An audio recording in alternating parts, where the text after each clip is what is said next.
आज आप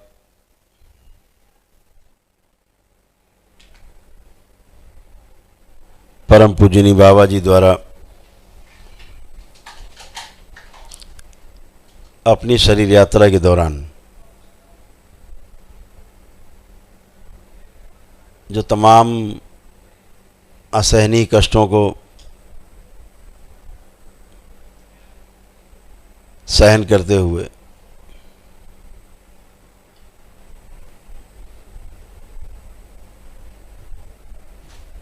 और तंत्र का कांटों भरा रास्ता जो अपनाया था, तब उनकी उम्र मात्र 13 वर्ष थी।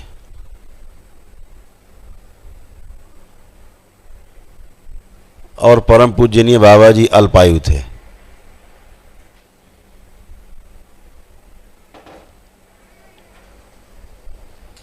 ज्योतिष शास्त्र की गणना के अनुसार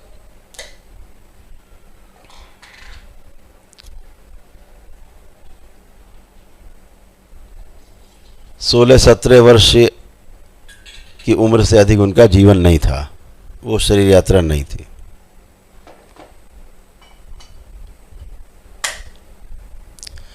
लेकिन परम पूजनीय बाबा जी के जो पिताश्री थे, वह भी स्वयं एक तंत्र के बहुत बड़े ज्ञानी थे।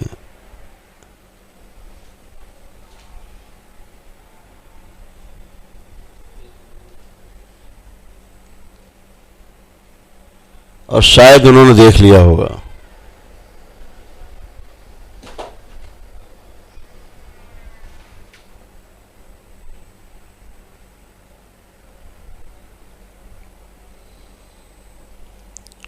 तो सृष्टि को तो कुछ और ही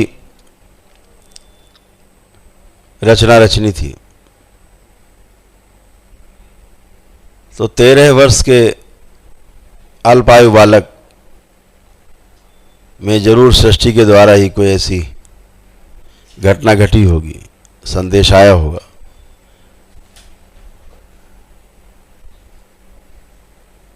कि उन्होंने घर छोड़ दिया।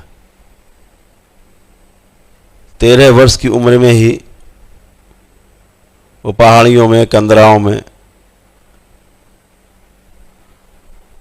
साधु संतों के यहाँ, सिद्धों के यहाँ, गुरुओं के यहाँ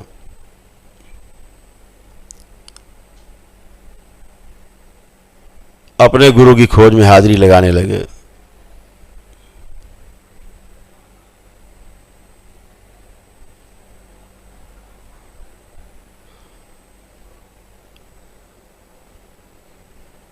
ऐसा कहा जाता है कि संतों और साधु संतों के रोग पाप दोष कट जाते हैं, क्योंकि हम में धीरे धीरे समझदारी बनने लगती है और पुण्य एकत्रित होने लगता है। जैसे जैसे हमारा चरित्र बदलता जाता है, वैसे वैसे सृष्टि के नियम भी हमारे लिए बदलते जाते हैं।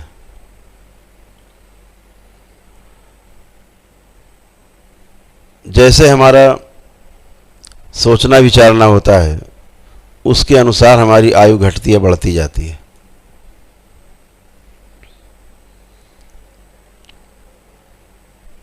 परम पूजनीय बाबा जी की पहली अल्पायु उनके पिताश्री ने काटी।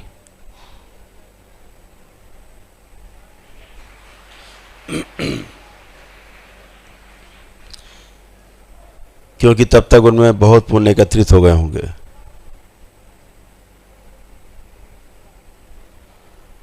फलतः परम पूजनीय बाबा जी अपने लक्ष्य की ओर निकल पड़े।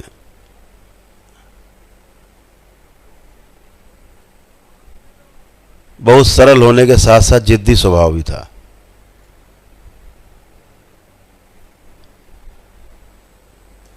जब उनकी मां की मृत्यु हुई, तब परम पूजनीय बाबा जी बाहर ही थे, घर पर नहीं थे।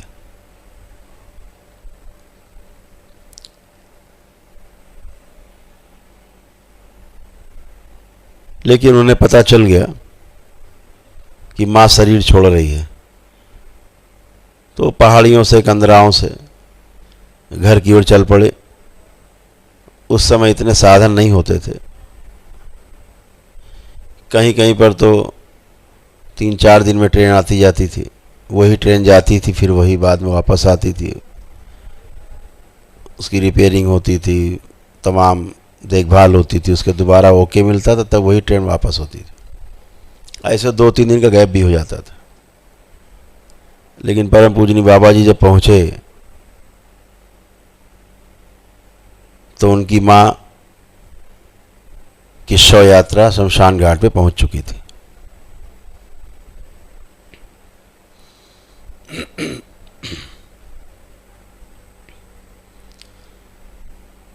तो परम पूजनी बाबा जी ने आक्रोश कर, कैसे जा सकती हो,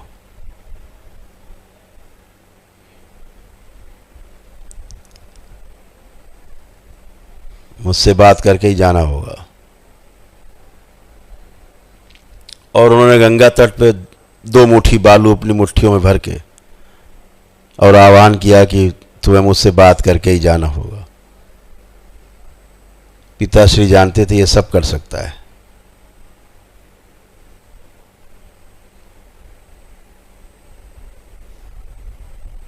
लेकिन मां मोह में न फंसे, उसकी मुक्ति हो, इसके लिए उन्होंने अपने पुत्र से, परम पूजनी बाबा जी से आग्रह किया कि ऐसा मत करो। जिद पे अड़ गए तो हमें तो बात करना है, बिना बात किए कैसे जा सकते। जैसे आप लोग कभी कभी जिद करते थे कि गुरुजी हमारे पितर चले गए, भाई चले गए, उससे बात करनी है, हमेशा हम आपको मना करते थे। सबको मना करता हूं आज भी, मत करो बात।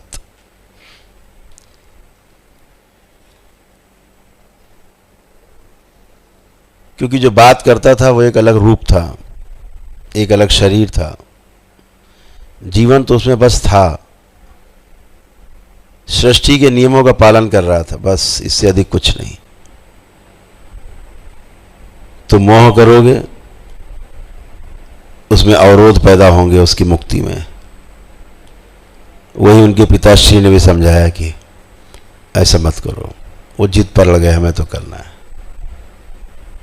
पिताश्री की डांट के बाद उन्होंने 2 मुट्ठी बालू जो हाथ में समेट रखी थी, इसे छोड़ना पड़ा। अपनी 25-26 वर्ष की उम्र में बाबा जी यहाँ इस यात्रा में पहुंच सके थे कि मुर्दे को जिंदा करके बात कर सकते थे। इससे ये संदेश मिलता है, यह तंत्र है।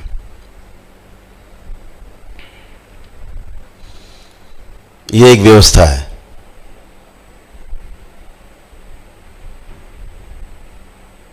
और व्यवस्था में जीने से ही सुख है।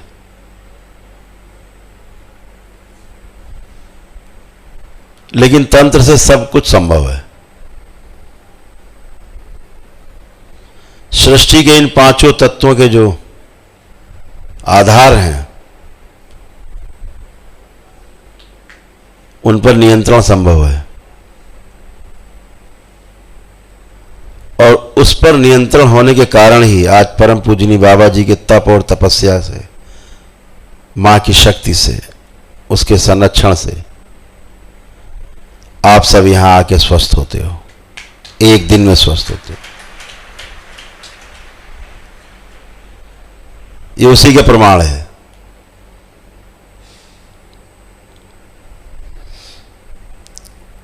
ये दरबार जैसे चाहता है वैसे उस तत्व को कम ज्यादा कर लेता है, घटा बढ़ा लेता है।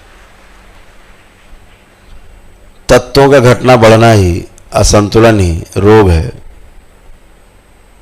कुपित हो जाना ही मृत्यु है।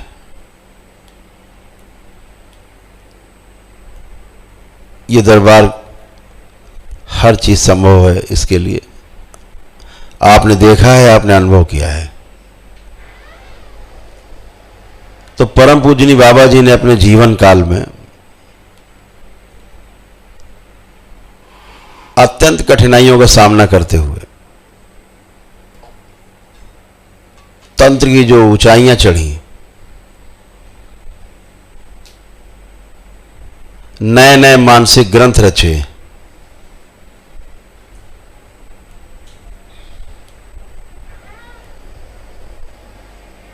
वो कठिनाइयां आपके सामने नहीं आने वाली हैं।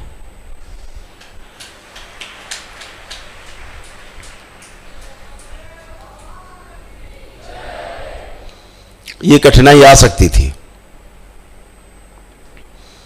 अगर परम पूजनीय बाबा जी पूर्ण नहीं होते। निश्चित रूप से कठिनाई आपके समक्ष भी आती, वो सिर्फ आपको विधि बता सकते थे, छोटी सी, सहयोग नहीं कर सकते थे। शरीर छोड़ने के बाद, देह त्याग करने के पश्चात फिर आपका वो सहयोग नहीं कर सकते थे। आज आप दरबार से जुड़ते हो, परम पूजनी बाबा और मां सदैव आपके साथ ही रहते हैं।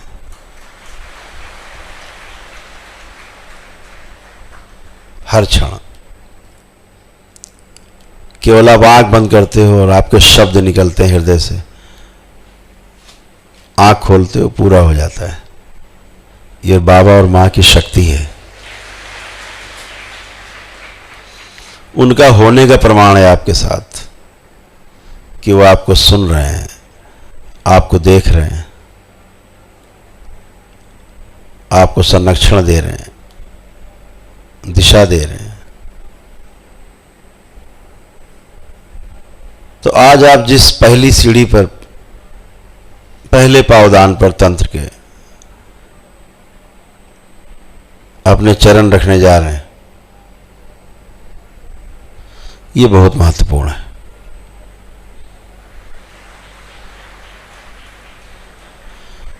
तंत्र का द्वितीय लेवल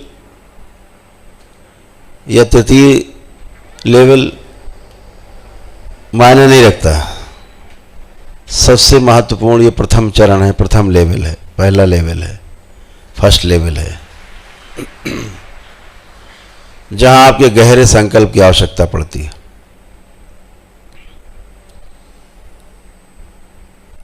आपका पहला कदम आपकी दिशा तय करता है, दूसरे तीसरे कदम की कोई वैल्यू नहीं। दिल्ली जाना है कि कलकत्ता जाना है, आपकी दिशा, पहला भाव, पहला विचार ये तय करता है। वही पहला विचार ही लक्ष्य तक पहुंचाता है। पहला विचार अगर कंफ्यूजन है, भ्रम है, तो ना आप दिल्ली जा पाते ना कलकत्ता जा पाते। जहाँ बैठे वहीं खड़े रहते हैं, वहीं खड़े वहीं बैठे रहते हैं, यात्रा नहीं हो पाती। आज आपका जो दृढ़ संकल्प है कि हमें दीक्षा लेकर के कुछ अच्छा करना है, जितना ये भाव मजबूत होगा, आपको जितना मजबूत भाव होगा, निश्चित रूप से तंत्र के जो 21 सोपान हैं, 21 सीढ़ियां हैं, जो 21 चरण हैं, आपको बहुत छोटे लगेंगे। आने वाले 20 चरण बहुत छोटे छोटे लगेंगे। पहला चरण अगर हल्का हुआ तो आपको दूसरा ही चरण भारी लगने लगेगा। तो बहुत गहराई से आपको अपने संकल्प को मजबूत करना है कि चाहे कुछ भी हो जाए, हमें तंत्र के 21 चरण पूरे करने हैं, पूरा लक्ष्य प्राप्त करना है।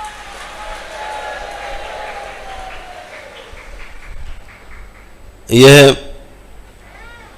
संकल्प आपको ताकत देगा, यही संकल्प आपकी दिशा तय करेगा, यही संकल्प आपको आपके लक्ष्य तक पहुंचा देगा और आपको पता भी नहीं लगेगा कि आप लक्ष्य तक कब पहुंच गए।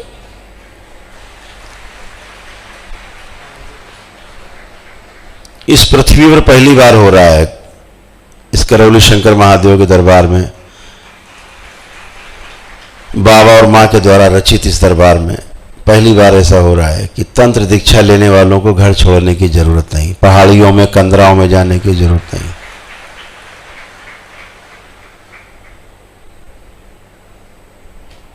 हमारा घर ही हमारी पहाड़ी है, वही कंदराएं हैं। हमारा अपना परिवार ही हमारा सहयोगी है। कोई गुरु भाई है, कोई गुरु बहन है, कोई गुरु माँ है। हमारा परिवार ही उस को पूरा कर रहा है जो हम पहाड़ियों, कंदराओं में और अन्य जगहों पर जाके करते थे। अपने घर में रहकर ही आप इतने सुरक्षित हैं कि आपकी सुरक्षा के साथ साथ आप अपने परिवार को भी सुरक्षा दे पाते हैं इस दीक्षा के बाद।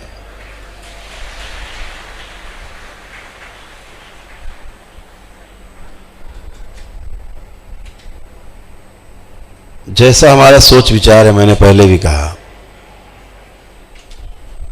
हमारे शरीर में वैसे ही घटनाएं घटती हैं, अंदर वैसे ही केमिकल रिएक्शन होता है, रासायनिक परिवर्तन होते हैं शरीर के अंदर, वैसे ही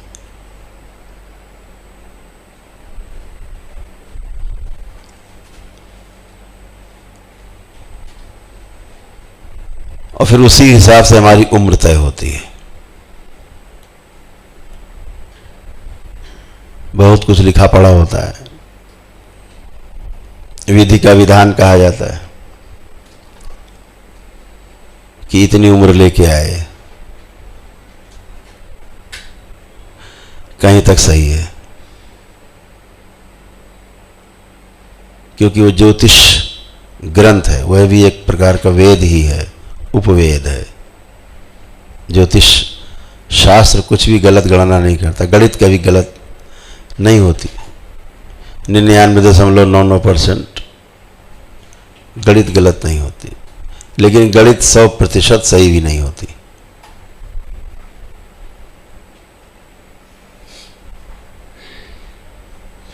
तो जीवन एक गणित नहीं है।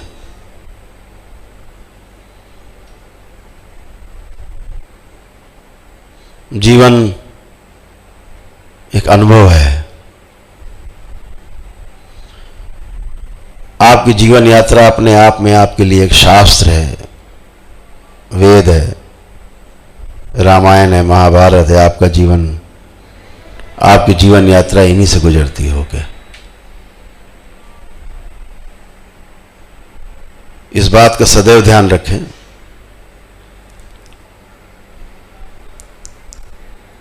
कि हमारे अनुभव हमें छोटा या बड़ा स्तर प्रदान करते हैं।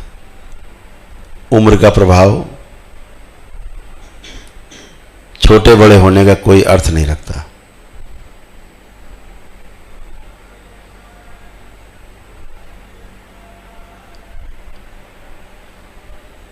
आदि गुरु शंकराचार्य जी बहुत कम उम्र में, लगभग 40 से भी कम उम्र में शरीर छोड़ गए। लेकिन आज हमारे वो प्रणेता बने हुए, आज भी हमारे हृदय में उनके लिए जगह है। आज भी उनके बनाए तमाम नियम हम पालन करते हैं और हम उनको श्रेष्ठ मानते हैं।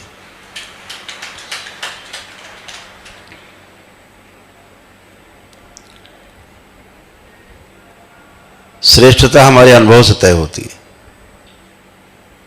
उम्र से नहीं।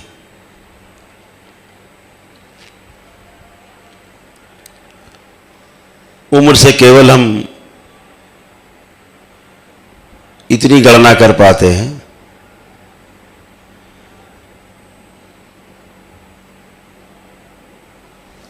कि इस व्यक्ति का जीवन, इसका चरित्र, जो भी इसने पाया, जो भी पाया अनुभव, कम है ज़्यादा है, उससे हम अपनी तुलना कर पाते हैं कि हम भी ऐसे ही रह जाएंगे।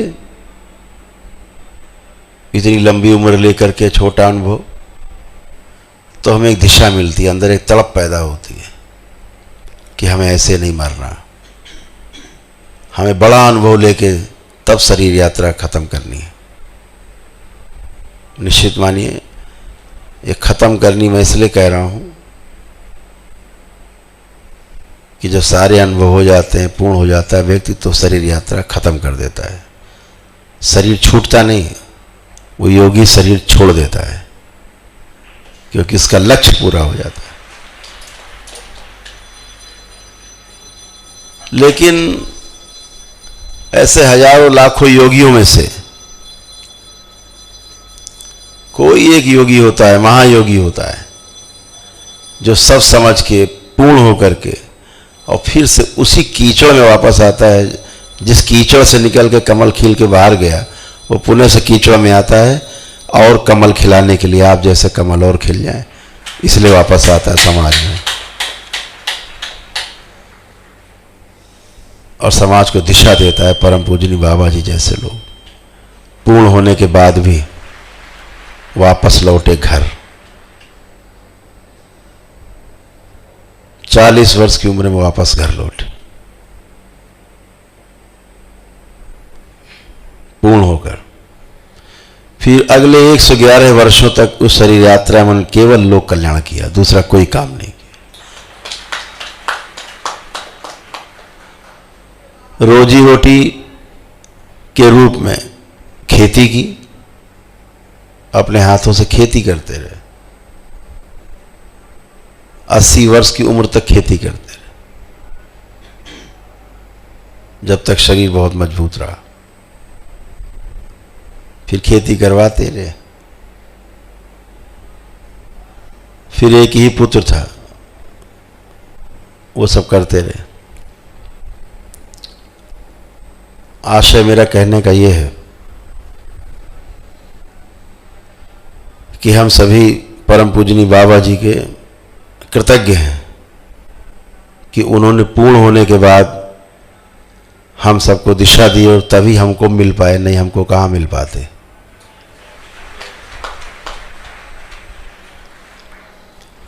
लोग कहते हैं कि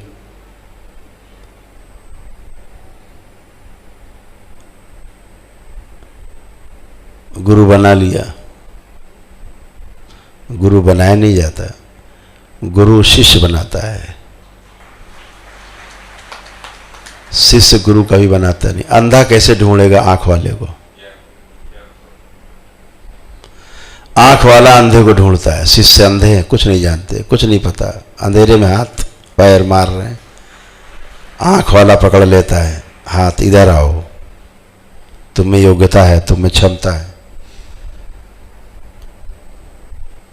आंख वाला ढूंढता है, गुरु ढूंढता है शिष्य को। तो ये भ्रम निकाल देना बेहतर होगा कि हमने गुरु को ढूंढ लिया। आप सिर्फ प्रयास करते हो, लेकिन इस परीक्षा में आप नहीं, गुरु पास होता है। आपको पहचान लेता है, आपको अपने जैसा बनाने की कोशिश करता है। परम पूजनीय बाबा जी आज भी हमारे बीच में शरीर रूप में ही उपस्थित है। हो सकता है आपके बीच में बैठे हो।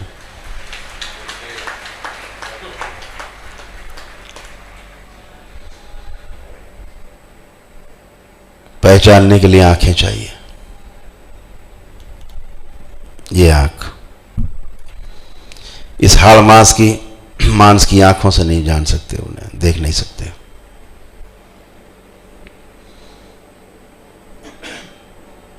तो आप सब बहुत परम सौभाग्यशाली हैं कि तंत्र की दीक्षा के लिए आप के अंदर इतना साहस पैदा हुआ है।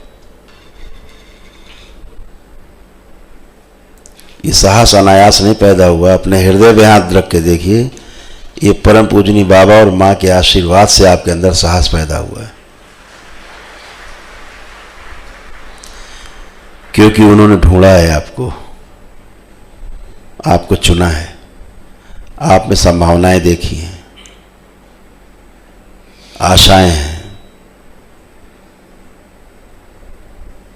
चुना है आपको। निश्चित रूप से कुछ लोग इस शरीर यात्रा में चाहे कुछ ही कदम जा पाए, कुछ लोग लक्ष्य को पाएंगे, कुछ लोग बीच में भी रह सकते हैं, कुछ 10-20 कदम चल के भी रह सकते हैं। लेकिन जितनी यात्रा आप कर पाओगे, ये आपके इस शरीर यात्रा का अनुभव होगा और अगले शरीर यात्रा में ये अनुभव से आप आगे शुरू करेंगे। ये कभी अनुभव खत्म नहीं होगा।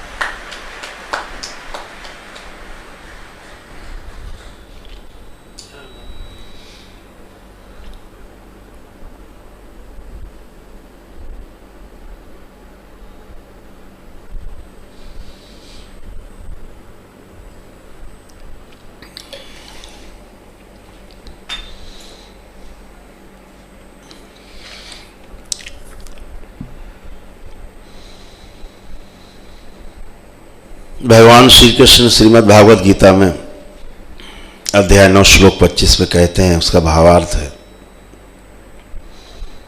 अपनी शरीर यात्रा में, अपनी जिंदा में, अपने जीवन काल में जिसकी आराधना पूजा करोगे, जिंदा में उसके साथ रहोगे, मर जाने के बाद भी उसके साथ रहना होता है।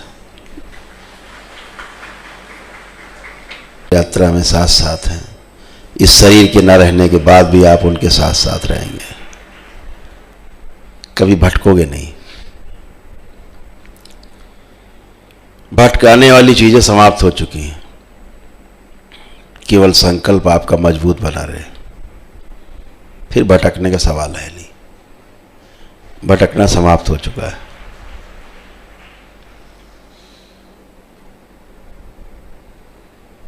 इस तंत्र दीक्षा का उद्देश्य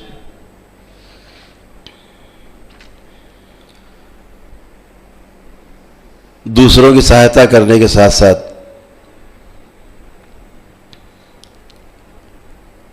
हमें अपने अनुभव में उतरने का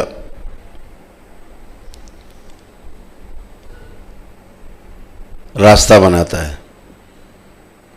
यही अनुभव हमारी सीढ़ियां हैं, यही अनुभव हमें लक्ष्य तक ले जाएंगी। लक्ष्य है क्या?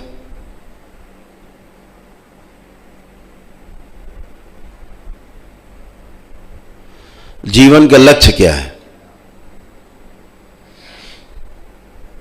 गाड़ी, बंगला, मोटर, कार, गहने, जेवर, मकान, संतान, परिवार या और कुछ?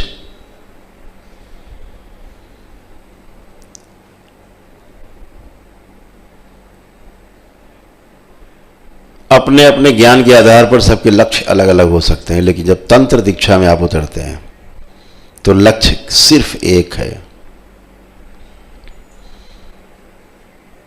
और उस लक्ष्य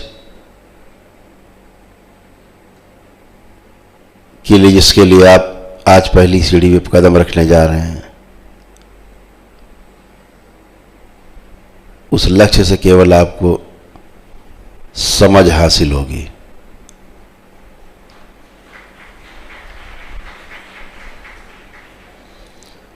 ये समझदारी जब पूरी हो जाएगी तो कुछ जानना शेष नहीं रहेगा। जब कुछ भी जानना शेष न रहे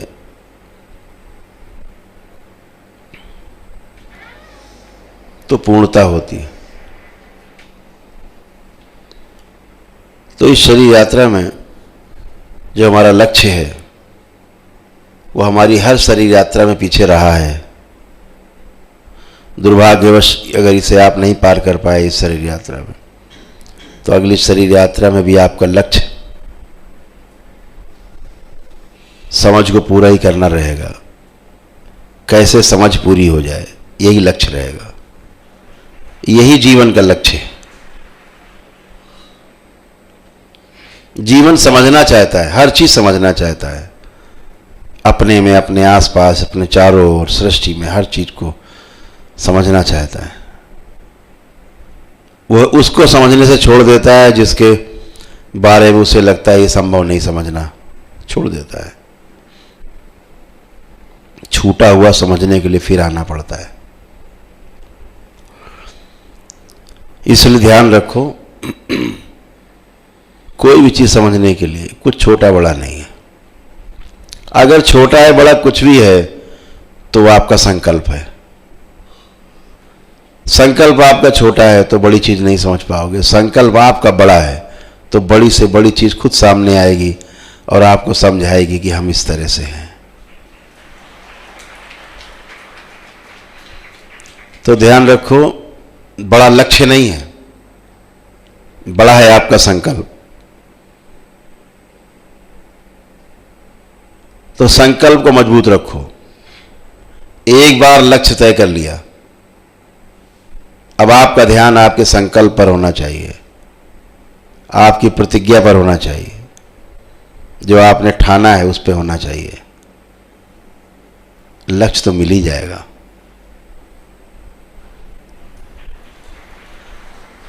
लक्ष्य तो होता ही भेदने के लिए है। तो ध्यान रखो, मजबूती हमें संकल्प में चाहिए। लक्ष्य को बार बार ध्यान देने से क्या होगा? एक बार गहरे से संकल्प कर लिया लक्ष्य के लिए, रास्ते में चल पड़े, दिल्ली जाना है, अब चल दिए।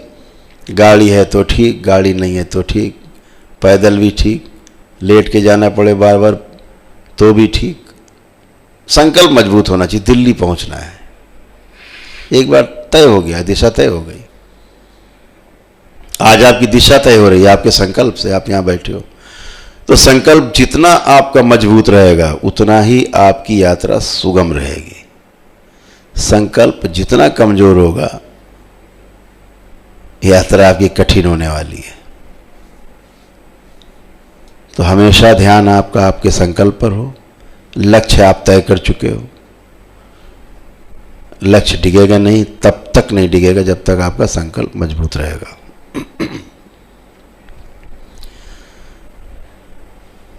तो आप सभी को हमेशा ध्यान रखना है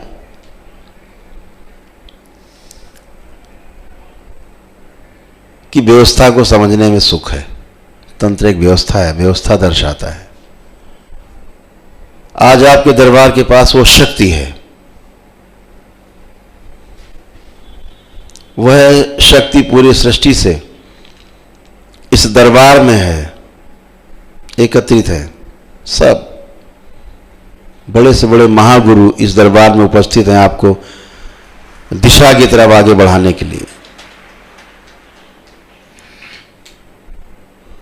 अनुभव कराने के लिए। सब महागुरु हैं ही। परम पूजनीय बाबा जी के साथ साथ तमाम महागुरुओं का मेला है यहाँ पर, जो केवल किताबों में लिखे हैं सिर्फ उतने नहीं, जिन्होंने कंदराओं में अपने पूर्ण होने के बाद शरीर भी छोड़ दिए, जिनका नाम भी नहीं जानते आप, सभी की निगाहें इसी तरफ हैं, आपकी तरफ है, आपकी संभावनाओं की तरफ है। तो आप अकेले नहीं हो, तमाम महागुरु आपकी सहायता के लिए हैं। केवल संकल्प आपका मजबूत होना चाहिए। लक्ष्य तो आप तय कर चुके।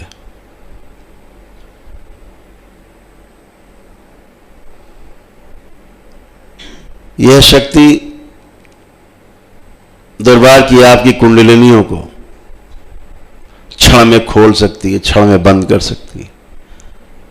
क्षण में कुंडलिनी आपकी व्यवस्थित कर सकती है। जब तक कुंडलिनी व्यवस्थित नहीं होती तब तक मनुष्य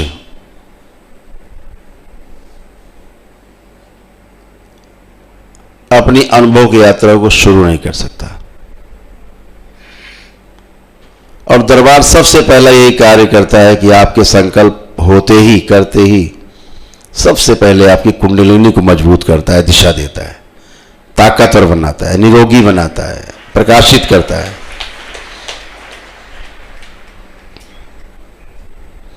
बहुत लोगों की कुंडलिनियां सूक्ष्म में कटी फटी रहती हैं, रोगी रहती हैं, दिन भर देखते हैं हम लोग। अगर कुंडलिनी को व्यवस्थित ना करें तो आपका भी, आपका शरीर भी स्वस्थ नहीं हो सकता, रोगी बना रहेगा। भोलेनाथ के गले में वासुकी अनायास नहीं है, आपके साथ भी आपके वासुकी, वो जोड़ा आपके साथ भी है कुंडलिनी के रूप में।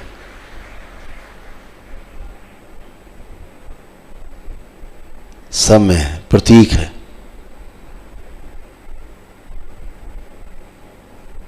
गले में नाग होने का क्या मतलब है? प्रतीक है।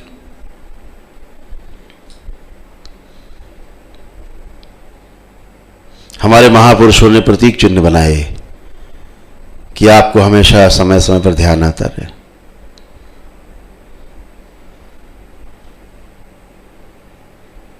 हमारी घरों में माताएं बिंदी क्यों लगाती हैं? माथे पर बिंदी लगाने का क्या महत्व है? अनायास नहीं है। तमाम रूढ़िवादी लोग, दूसरे मजहब के लोग मजाक उड़ाते हैं कि वो माथे में चिपका लिया गोल गोल। हमारे यहाँ तो लगाते नहीं। तो अंदर से आवाज आती, तुम उसके बारे में जानते ही नहीं, इसलिए लगाते नहीं।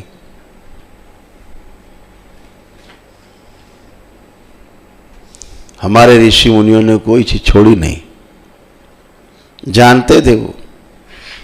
इस मानव मन को बहुत अच्छे से उन्होंने समझा है। तुम कहां भटक सकते हो, तो उन्होंने माताओं के मस्तक पे बिंदी रख दी, बिंदी लगा दी, और हम लोगों से कहा तिलक लगाओ। हमारे मस्तक पे तिलक लग गया। गृहस्थ जीवन में जब जब धर्म पत्नी के मस्तक पर बिंदी दिखेगी, तब तब आपको आपका अपना आज्ञा चक्र, आपका शिवनेत्र याद आए। इसलिए वो मस्तक पे बिंदी है उनके, कि लक्ष्य तुम्हारा इधर है, खो मत जाना। इसलिए पत्नी के मस्तक पर एक बिंदी रख दी। ये है तुम्हारा लक्ष्य, जो तुम्हारा अपने मस्तक पर ध्यान देना है, अपने आज्ञा चक्र पर ध्यान देना है, ज्ञान अर्जित करना है, शिवनेत्र पर ध्यान देना। छोटी छोटी चीजें रखी उन्होंने। मांग में सिंदूर क्यों भरा?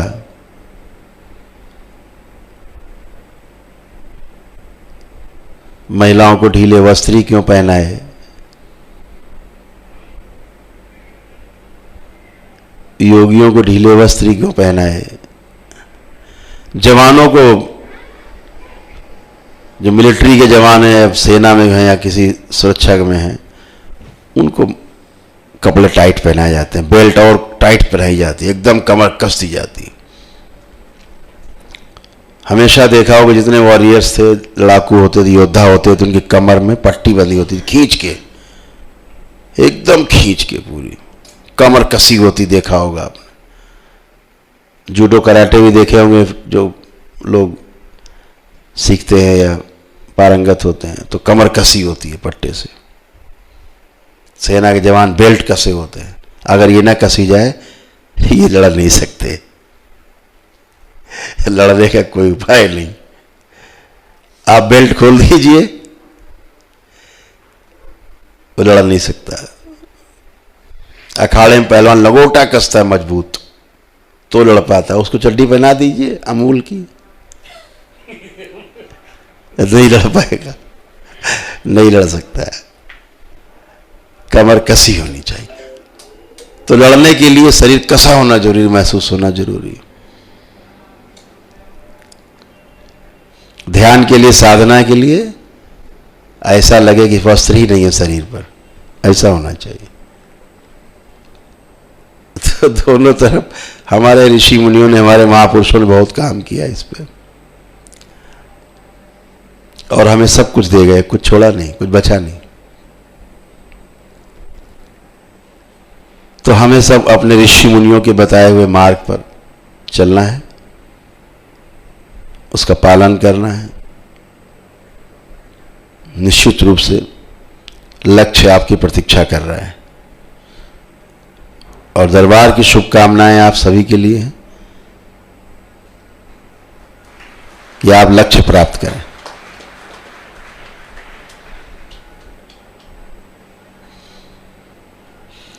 स्कूल में भी टीचर की क्लास में 50 बच्चे अगर होते हैं, टीचर का प्रयास रहता है कि 50 के 50 फर्स्ट डिवीजन आए।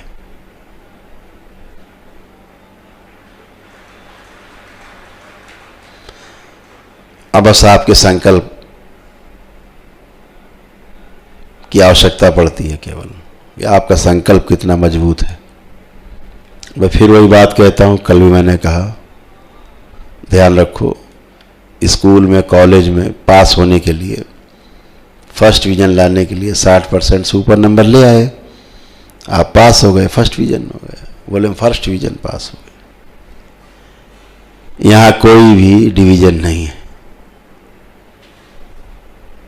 यहाँ कुछ भी डिवीजन नहीं है, कुछ भी डिवाइड नहीं होता। यहाँ 100 में 100 चाहिए, 100% संकल्प चाहिए आपका।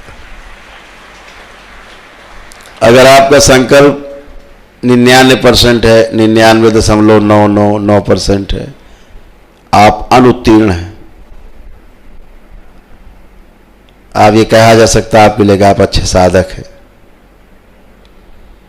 तो आप अच्छे साधक बन गए हैं। अभी अच्छा साधक होने के लिए 100% चाहिए, बनने के लिए तो चलेगा 10% चलेगा, 10% चलेगा, 50% चलेगा, 99% चलेगा बनने के लिए। लेकिन अच्छा साधक होने के लिए, पूर्ण होने के लिए 100% ही पात्रता है। पात्रता में 0.001% की कमी आपको अगले जीवन को भोगने के लिए रास्ता खोल देती है। 84 लाख योनियों को आप तभी भेज सकते हैं जब आपका संकल्प 100% हो।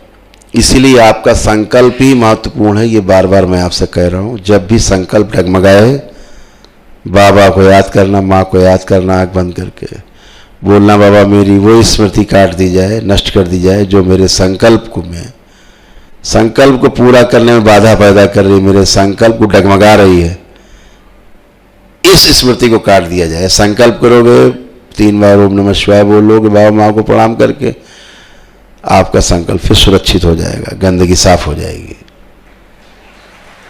आपके पास ऐसे अस्त्र है संकल्प के, केवल इच्छा करना है आपको। सबकी दृष्टि आप पर है, जो आपकी दृष्टि में नहीं, इसका अर्थ यह नहीं कि वो उनकी दृष्टि आप पर नहीं, सब पर दृष्टि है उनकी। तो आप हमेशा अपने जीवन में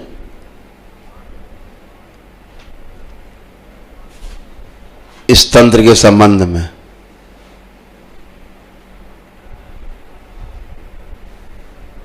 जब भी कोई बाधा उत्पन्न हो तो केवल अपने संकल्प को टटोलना, लक्ष्य को नहीं। लक्ष्य ढूंढने में दूसरा लक्ष्य दिख सकता है, अगल बगल कोई भी भ्रमित कर सकता है, लेकिन जब संकल्प टटोलोगे जड़ को, आपकी नींव है संकल्प, निश्चित रूप से आप जीत जाओगे। आपको कोई हरा नहीं सकता अगर आपका संकल्प मजबूत रहेगा। तो आपका संकल्प मजबूत रहे, यही प्रार्थना है ईश्वर से कि आपको आपकी सद्बुद्धि आपकी बनाए रखे, परम पूजनी बाबा और माँ आप पे कृपा बनाए रखे। परम पूजनी हमारी माँ आप पे कृपा बनाए रखे। भगवान भोलेनाथ आप सब पे कृपा बनाए रखे। तो अभी बातें तो बहुत करते रहेंगे, दिन भर करते रहेंगे आपसे, आप थक जाओगे, हमारी बात नहीं खत्म होगी।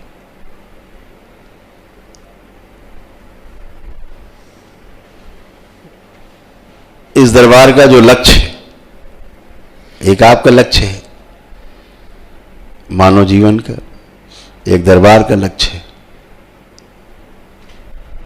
दरबार का भी लक्ष्य है कि तुम कितना भी भटको, दरबार तुमको पटक पटक के, उठा उठा के, गिरा गिरा के तुम्हारे लक्ष्य तक पहुंचा जरूर देगा।